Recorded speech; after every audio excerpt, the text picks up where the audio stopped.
The Legacy Files with Grant Cameron. Good morning, good afternoon, good evening. Welcome back to the Legacy Files with myself, Grant Cameron, and my co-author and partner, Desta Barnabe. And we were not going to do this one, but then we thought, oh, we got to do this one. We are both very interested in this subject, and it's the whole idea of the holographic universe. Anybody who hasn't read the book by Michael Talbot called The Holographic Universe, it is a classic book that people need to read. And it actually, I remember Dessa telling she was actually scared after she read the book, how reality may actually work. And Talbot, he was a UFO experiencer. He was actually a client of Bud Hopkins. People don't know that. And he actually talks about this reflective quality of the phenomena. Had these encounters with poltergeist. And he would talk about the fact that when he was in a good mood, the poltergeist would hang the plants hang his socks off the plants in his room. And if he was in a bad mood, he would wake up with cuts and needle marks in his arm. And this reflective quality of the holographic universe. The story that inspired that we would do this one is a story told by Richard Feynman. Richard Feynman won the Nobel Prize. He's a very prominent physicist of the 20th century. And he tells this story, and it's about a 3-minute story. You can look it up on the internet, where he's talking about how the brain puts together images.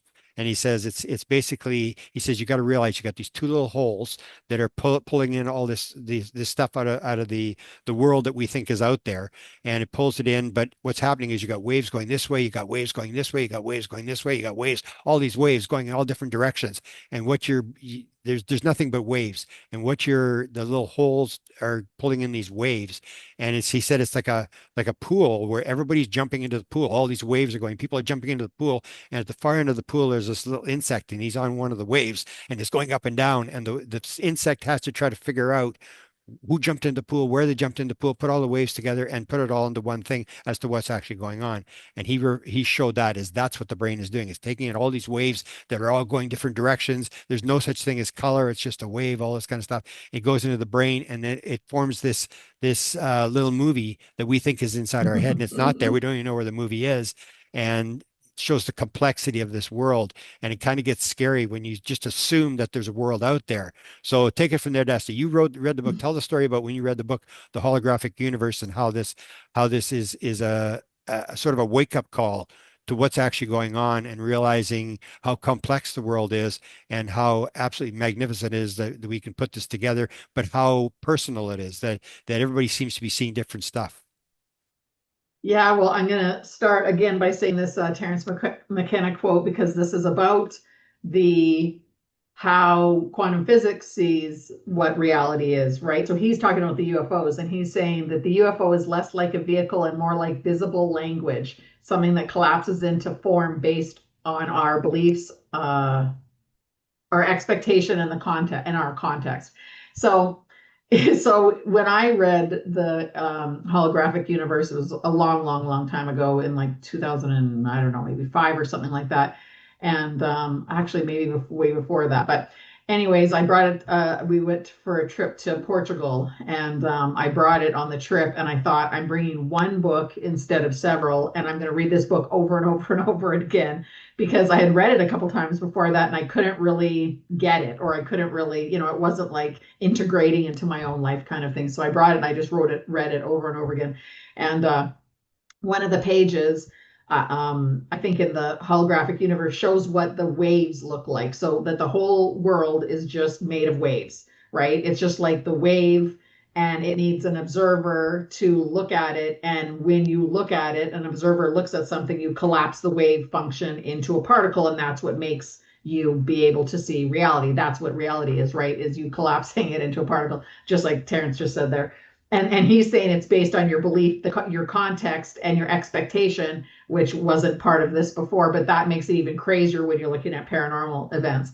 But when I was young and reading that, I was like, so it showed this picture of like a tree, like the tree outside your house. You look out a window, and what does it look like when there's no observer collapsing the wave function of that tree? And it just showed like, it looked like a tree, but it was like all wavy, right? And to collapse it into physical matter, it takes an observer to look at it. And another part of that book says that the optic nerves that are like, attached to the back of your eyeball are so big that what you're actually seeing when you're looking in front of you, wherever in front of you is two gigantic. You can't see what's actually in that part because your optic nerve is attached to the back of your eye there, and that it's your left brain interpreter that comes in and kind of stitches it all together and figures out the patterns of what you're looking at and makes it make sense in front of you, but you can't actually see in front of there. And then the other thing that everything that you're looking at takes a photon of light to reflect on it, to go into your eyes, to actually for you to be, then to go out of your eyes for you to be able to actually see what you're looking at. So which means that when it's pitch black and it's the middle of the night, and if there's no lights or photons of light reflecting back on any of these objects, and you're not your observer, you being the observer, your eyes aren't open because they're closed because you're sleeping. What is happening in reality when it's pitch black outside and your eyes are closed? Like, what is going on if there's no observer to collapse the wave function and there's no photons of light bouncing back on anything? What is actually out there? And that was the first time, I don't know how old I was, probably like 25 or something like that. And that was the first time I had a panic attack in my whole life. I started like I was going to sleep, and there was a tiny little like reflection of a light outside of my bedroom window, like way a couple doors down or whatever. And so when I'd open my eyes, it was pitch black, but if you looked long enough, you could see this little light, and I could start seeing a little bit.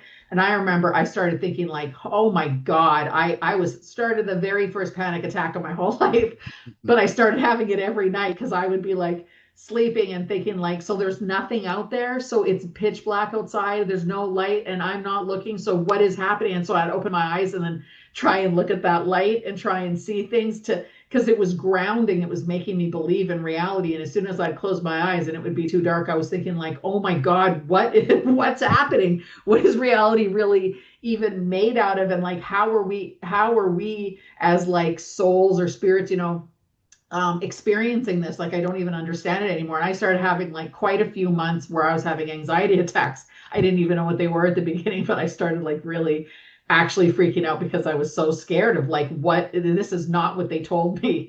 This is, and then when you put your foot on the ground, I think that's in his book too. Like when you wake up and you get out of bed and you put your feet on the ground, like what is that matter? There is no such thing as matter. There's no solid matter. They say that the space in between an atom and the electrons and protons in an atom is the same as a dime in a cathedral. That's how much space is in between any atom that's part of your floor or your furniture. So how do we think that this is solid? Because it's not solid. So the only reason our feet are like staying on this surface when we get up and we can actually walk and pretend we're walking on the ground is, it's like not what you think it is. And I started just thinking like, oh my God, like nothing is what we thought it was.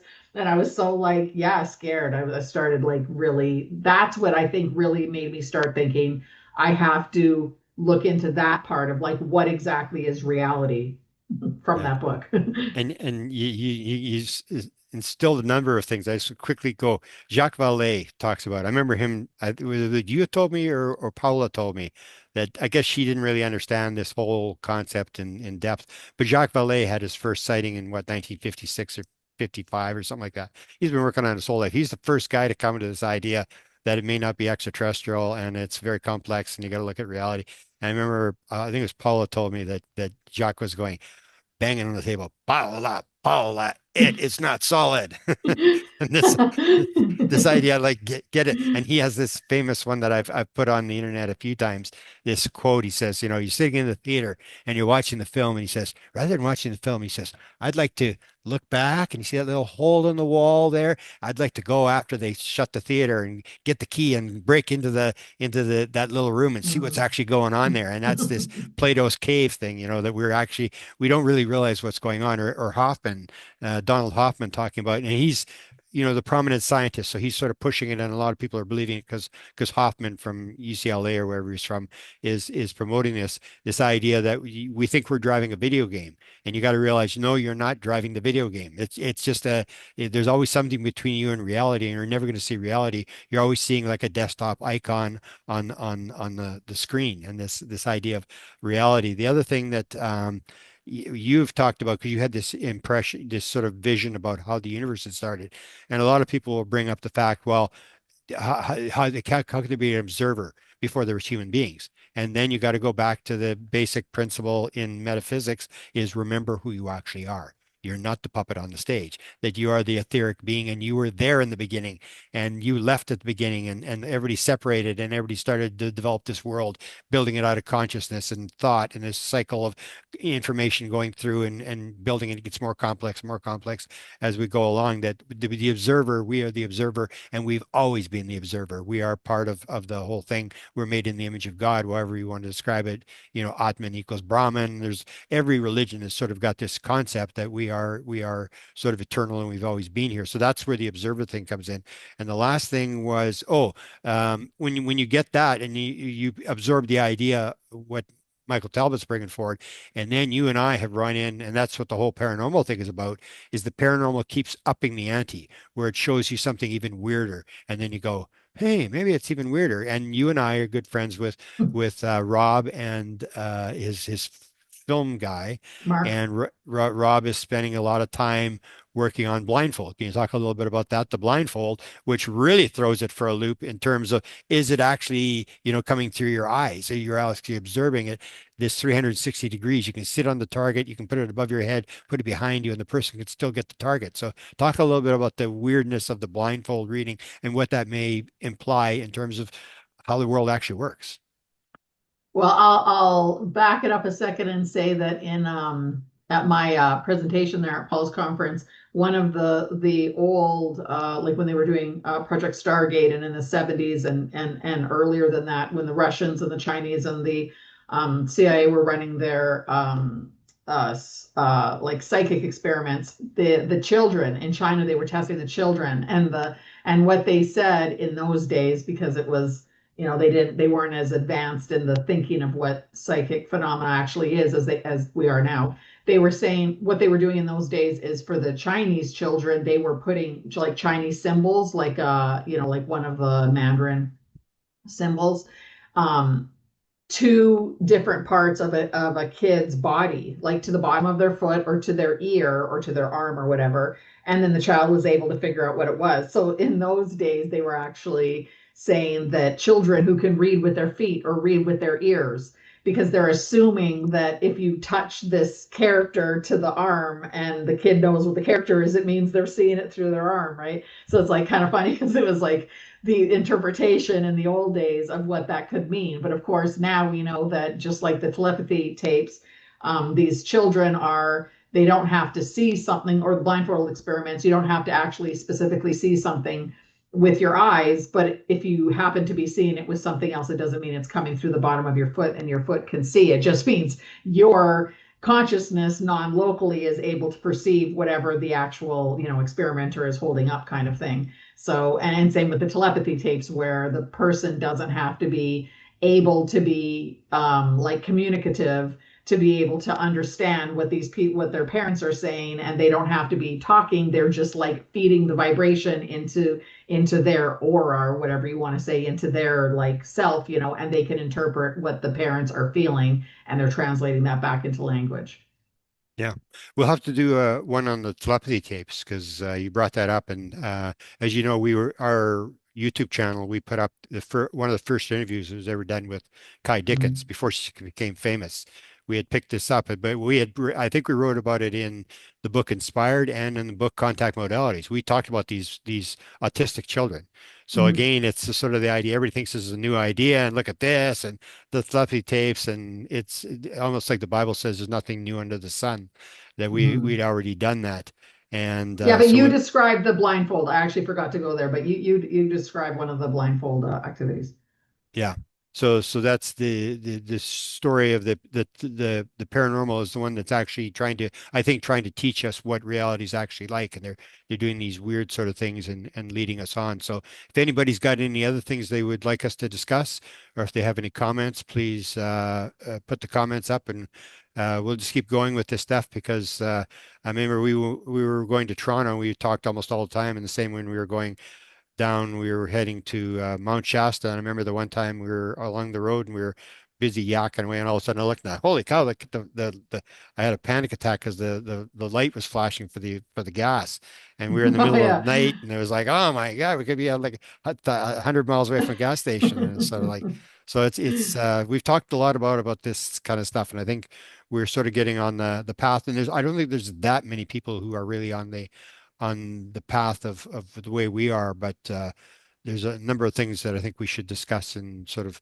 get it out there, because that's basically what it's about. It's about they don't have to spell your name right. You just got to get it out there, and that's how consciousness rises when people talk about it. So you'll get people who doing alien books, and the aliens want them to write a book, and the near-death experience people, God lets you come back, but you got to talk about it and stuff, and that's what they want. And I think what we're doing is you're just raising consciousness by talking about this, and the more people talk about it, the more experiences people have, and it becomes daily talked about stuff that nobody's really offended with anymore, and everybody just basically accepts it.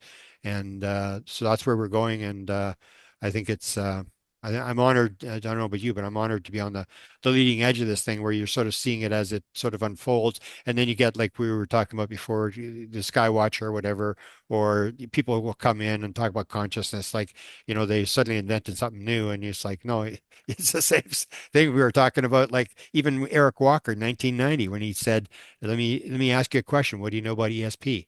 Unless you know about ESP and how it works, you will not be taken in by the control group. Very few people understand how it works. That was like 35 years ago, where we were already told that this is the bottom line of this thing. And now I think I'm pretty optimistic that we're sort of in that field where it's becoming pretty popular. And I guess according to the internet, which we can talk about, the whole idea of the collective consciousness, the Akashic field, and the internet and stuff like that, where there's a number of things that maybe have been given to us. We even wrote a book called The Gifts that we haven't published. It's been ready to go for a couple of years.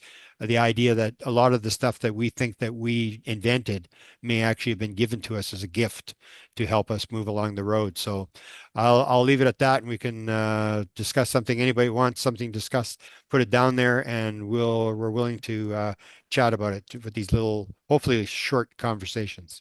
Yeah. Good. Thanks, Th- Grant. Thanks for listening.